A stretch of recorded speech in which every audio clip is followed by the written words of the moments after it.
back, let's try that story again about the Gsport Awards and the two winners, Virginia Mabaso and Zinhle Ndawonde.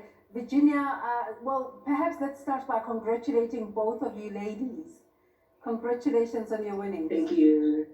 Thank you so much. Yeah. Virginia, you've been involved with the sport of rowing for more than a decade.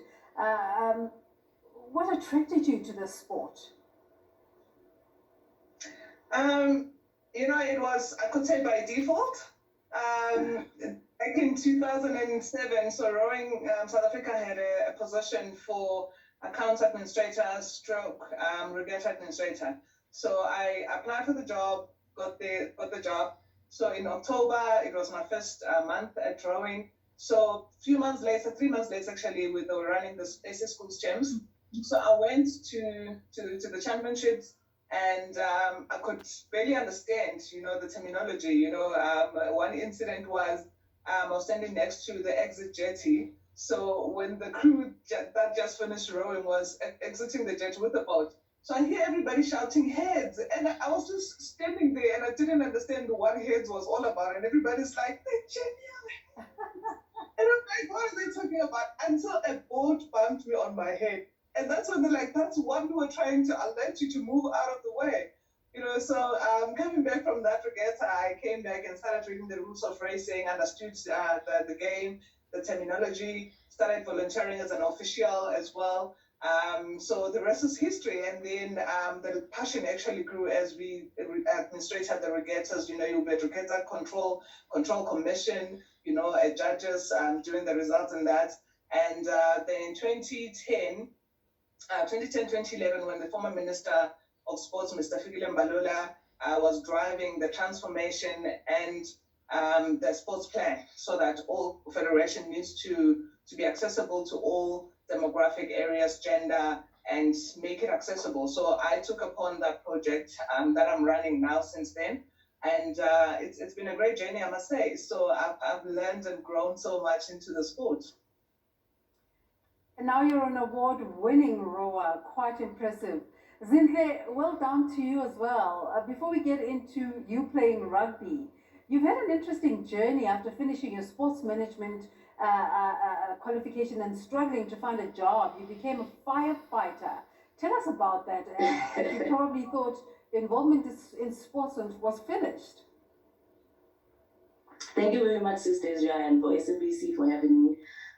Yes, I studied sport management at Durban University of Technology, but obviously with the sport circumstances, there's not much job that they have. So basically, as an older person at home, I needed to find a job so I could sustain my family and also be able to sustain myself.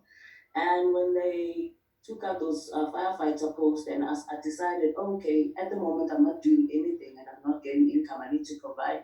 Yes, I'm playing rugby, but rugby is not providing me in terms of financially. So I need to find something to sustain myself. That's when I applied for the firefighter post at King Shire International Airport. Passed the physical testing with flying colors, and obviously, yes, they took me. Getting to be in a situation of being a firefighter, being on the fire, helping someone every day, being able to go home, to go to work and be able to save someone's life, to make someone's day. That whole scenario and that whole circumstance of being in that space actually put me into the situation where I felt in love with firefighting. That's when I actually developed the passion of saying, I'm doing this now because I love it, not because I'm there to actually get money out of it. So how did you end up playing this male-dominated sport of rugby? Oh, well, that was easy. I was one of those kids who grew up with a lot of boys, used to play soccer in the streets. So when I got to high school, I initially wanted to be a soccer player. That didn't go well at all. So they didn't have soccer at school, so I decided to take touch rugby because they had touch rugby at that time. After a year, I got selected to represent KZN at the SA Games. 2008, I got called up for the Springbok Women's first ever under-20s. Made the Sharks team in the same year in 2008. Then 2016, that's when I started getting the Springbok Woman Springbok Sevens collar. Being on the field the first time with rugby, touching the ball, the physicality of it, just getting to tackle someone, that immediately just changed my life. I knew this is the sport I wanted to do, and not just to play it, but to use the sport as a tool to inspire other women and young girls to be involved in sports as well. That's totally awesome. And we see women's rugby has grown in leaps and bounds. But I'm sure there's still plenty that needs to be done to make rugby in South Africa of a standard where the ladies are fully professional. Tell us about the challenges you face in the sport. Most definitely, Sis Desra. Like you're speaking about me having to have a job now. Unlike the guys, if we are not at camp, we're not getting any income, meaning that if you are not working or you are not doing anything on the side, then you are unable to sustain yourself and your family as well. So in that sense, now that forces us to have the jobs, to find jobs which can bring income to us and our families whilst we are not at camp, which is very difficult because we always preach the line of saying we are professional athletes, we play a professional sport, yet we do not get the same equality when it comes to this sport, meaning that there's still quite a lot that needs to be done because this is not something that we started to speak about now. I mean, we've been talking about these things from years. People have been playing years before us. They talked about those things, and we are still fighting about the same thing. And all we just want is that our voices are also voices need to be heard. We just want to be like the men, focus on rugby, just for us to be in that same sense, not to have two jobs, to do this job for us to provide income and do this thing and play rugby as well, because it's also confusing because now you have to work twice as hard to make the team. You're working on the side as well. Unlike the men, they just playing rugby. They're focusing on the sports. They're focusing on one thing, which makes it easier for them. And I mean, like that's and professional athletes, any professional athletes to focus on one thing, to have that sense of saying, I'm a professional athlete, I do this, and this is what I'm focused on only. Virginia, the World Rowing Masters Regatta coming to South Africa in 2023. What's the feeling around hosting this event for the first time on the African continent? As Rowing South Africa, we're really happy to have been awarded to host World Masters 2023. I mean, the feeling obviously it's amazing. Everybody is waiting to have the world into South African ground for the very first time, having such a World Masters event in Africa. So we were very fortunate as South Africa. So we are really gearing up for an exciting event, and we're preparing quite a lot of a package that the tourists that will be coming will also experience part of South Africa as well. So within the rowing fraternity, we really are excited to have been awarded this, and this for us it means quite a lot because it will grow rowing perception in the country itself, and the overseas participants that will be coming here will leave with the concept of how rowing is in South Africa. Obviously, internationally, we are performing quite well, so they know our standards in terms of rowing. So they know what to expect as well, mainly because of what we've projected when we participated internationally. Well, to both of you, this has been such an amazing conversation. Just gives one a sense of why you won these awards, and totally amazing how you're using your voices to be inspirational. So it goes way beyond the sport. Virginia, let's start with you again. What are your hopes for the future in your sport, especially for female participation? Obviously, my goal is to grow rowing, to make it accessible to all 53 districts in South Africa. So far, we've wrapped up about 27 districts. So we want to continue on that to make it accessible, so that when we do an analysis later on, maybe in the next Olympic cycle, at the end of the next Olympic cycle, we would have covered the remaining districts.